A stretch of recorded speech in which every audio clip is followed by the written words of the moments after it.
YouTube,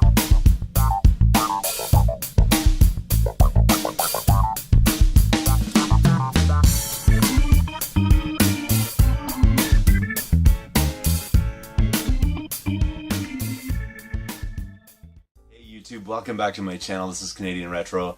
I've got a quick but pretty interesting haul today that I got for PlayStation 1, so I'll get started on this stuff right immediately. Basically, the theme of this today is sort of piecing everything together. There's a few items here that I'm combining with other items in order to make things happen and get some of these things into my collection, so I'll explain all that to begin with. Something that I'm going to be on the lookout for is the disc for this one.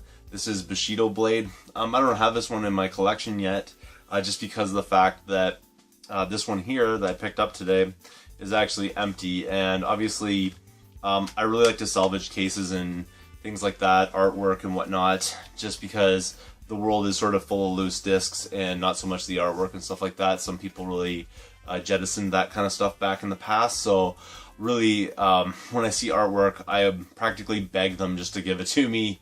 I usually offer to pay for it, and I did in this case. I said, you know what, I'll buy that. I'm obviously not going to pay $4 for it, which is the price tag on there, but I said, you know, I'll give you like $1 for it or something like that, and usually they're pretty gracious about it and just say, you know what, just have it. So that's what they did in this case. So this was just a freebie. I thought I had Bushido Blade actually already in my collection, and the reason why I didn't have it cataloged though was that it's a loose disc, and I don't actually catalog my loose disc games because I do want to only catalog the things that are going on this shelf, and loose disc stuff is not going up here. So basically, I thought I had it though, because I do remember having the title. Unfortunately, my memory did not serve me correctly on this one, and it was Bushido Blade 2 that I have loose discs. So I'm going to be on the lookout for the original Bushido Blade loose disc just to fill this up, and it's in really good shape. So looking forward to eventually adding that into the collection.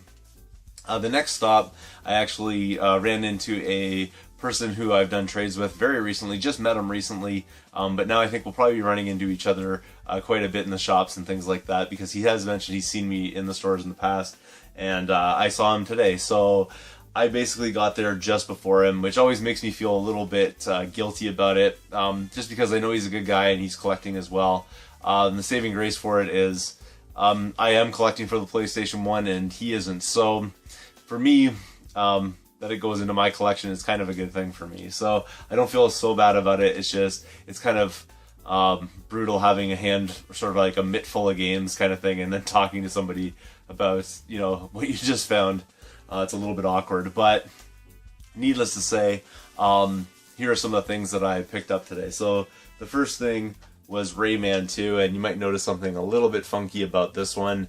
This is actually the PAL version of it, and the reason why I picked this up is I do have like a modded PlayStation 1, so I could technically play this game, I think, on it, but really for me the cool part is it's just these cool sort of double wide cases that they got. Those are really wicked. They're not the standard like dual disc kind of thing, it's just the European version of it's really cool, the case. So I really wanted to just get one of those for my collection. There was actually two other titles there. They were like sports titles and things like that. Nothing really that interests me, although for the price it might have been worth it. I also used my 30% off coupon card today, so this one here, which was priced for $4, actually ended up being, let's see here, $2.80. So I thought that was a pretty good deal for, you know, something that was a little bit quirky. I think this is actually supposed to have a manual in it, obviously, as well, but it just has this like artwork cover now. You'll have to explain that, because I definitely don't know a whole lot about PlayStation games, but it seems kind of like that cover's a little bit loose in there because it's missing its manual, but still cool nonetheless.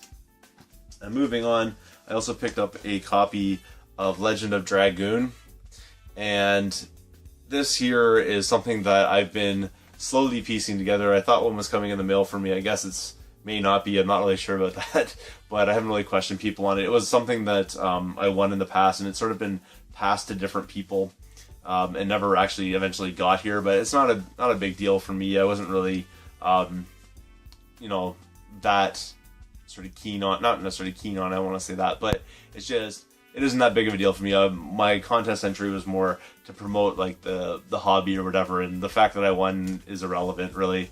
But still, I didn't have this in my collection actually. This is a little bit problematic though. I don't know if you can read it on the sticker here, but it says disc read error, and I didn't even notice that when I purchased this. I thought it was just some sort of used sticker on it. Didn't have a whole lot of time actually. I was heading to the dentist, and if you know my luck with the dentist, every single time I seem to go to the dentist, on my way to the dentist, I always find something pretty awesome, and this was one of the things. But it says disc read error. Now I can assume there's a very good reason for that, because this disc is pretty much like trashed. You can totally see it in the reflection there. But I do have a disc resurfacer, so I'm going to give it a go on that and see if I can get it to actually read that. What I was interested in though is this is a copy that I got today. This is a copy that I got recently. Actually not recently, a little while back. But mine is actually missing the manual and disc 2. So if this is having a disc read error, it's probably disc 1. I'm going to take disc 2 from this, resurface it. I'm going to resurface the whole thing, but I'll resurface disc 2 from this and hopefully end up completing that and also get the manual for my copy of it. So I think that, I'll be in better shape basically, in that scenario kind of thing.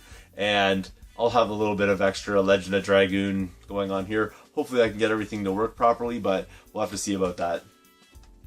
But that was sort of like part of piecing it together, so you can see that little bit of a theme here with Bushido Blade not being complete and Legend of Dragoon having its problems, and moving on, the next one also has its issues as well. So I picked up a copy of Chrono Cross, and this one here has a huge crack in the case. It looks like basically somebody had stepped on it. So it's in pretty rough shape. They wanted $5 for this one, so $4.99. What the person actually did was, when I took it up to them, and I don't actually have the disc in here. There was a first disc here, but it was actually broken.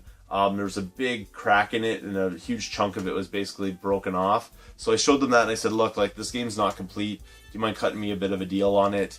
And she said, no, yeah, that's no problem. And they took off like 20%, which basically made this a $4 game, which was kind of nice because it basically took off that $1, which is super sweet. So after using my 30% off card, this ended up being $2.80, which I thought was pretty decent. The reason why though is like the manual is absolutely mint inside, although the case is just beat up.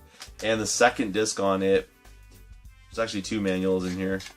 The second disc on it is in really decent shape. Like, it's not perfect or anything like that, but it's only got a couple of little swirls on it. So I really wanted to get that into the collection. Now, here's the piece together part of it. While I was there, they also had another copy of Chrono Cross sitting right beside it, and for that one they wanted $3.99, which is kind of interesting because that one was priced for $4.99. It had a broken disc in it. This one was priced for $3.99. They have the same stickers on it, so basically they came out at exactly the same time, but for some reason they decided to mark this one down. And this one here is not without its issues as well. You can see like the crack in the case again. That's not a big deal. I can always recase things. Manual's got a sticker on it, but I can probably get that off here. But the discs are what really concern me. When you're taking a look at them, they're pretty much wrecked. Like, I don't know if they're... I'm going to have to try to resurface that. I'm pretty sure it won't play the way it is. So I'm going to run it through the resurfacer, but I really wanted to get in the collection. The front of the disc is in pretty brutal shape as well. Actually, if you take a look at it, there's like stickers and stuff all over it. So I can get that off with the Goo Gone and whatnot. So it's not a total loss or whatever, but I really wanted to complete that other copy that has the mint disc in it. So I kind of went on this one, but because, this one here also has the second disc, which is in the same kind of shape. And again, the manual, which has a Hollywood Star video. So basically, I'm going to take the best of both worlds and kind of put them together, get myself one copy that's, got a really nice second disc, probably a resurfaced, not so good looking first disc, but hopefully a working version of Chrono Cross because I didn't have it in my collection. So kind of piecing that together is sort of my plan here. Something that ended up being in really good shape finally, and I don't have to piece anything together for this one, is Oddworld Abe's Exodus. And this one here, they wanted $4 for, but of course, because of my discount, I paid $2.50, which is really sweet. Everything's complete there and in really good shape. The disc has like a little bit of a smudge on it, but other than that, it's pretty much mint. So I don't know how this one managed to survive and the other ones kind of got beat up, but they look like they all came in together. And the second disc as well, in pretty decent shape. Maybe a few little minor wear marks, but nothing major. And also the manual's in there. So really good score, I think, for $2.80. And then finally, and this is probably the coolest find of them all, and not necessarily the most valuable, I don't think, but to me, just like as far as nostalgia value goes, this is a game that I totally, I'm just enamored with it. I love this game. This is one of my favorite titles on the PlayStation 1, and I already have this game, but mine's the Greatest Hits Edition, so I finally got a copy of Final Fantasy Tactics, which is Black Label, which is really sweet, because I'm not like a huge worry about it if it's, you know, the green label kind of thing, but I really wanted, for some reason, every single time I saw this game, it's always been the Greatest Hits version. I really just wanted, for some reason, to get this one. So totally in great shape. Manual's looking beautiful, and the disc is like absolutely mint on it, which is exactly what I'm looking for. So really happy to pick that up. They wanted $3 for that. I only paid $2.10 for this, so really an awesome score, I think. That's everything from today. A lot of really quality PlayStation 1 games there, I think, for sure. And that's everything that I got to show you. So thanks again for watching. If you haven't subscribed yet, please do. Feel free to thumbs up this video, comment down below, and I will see you all later.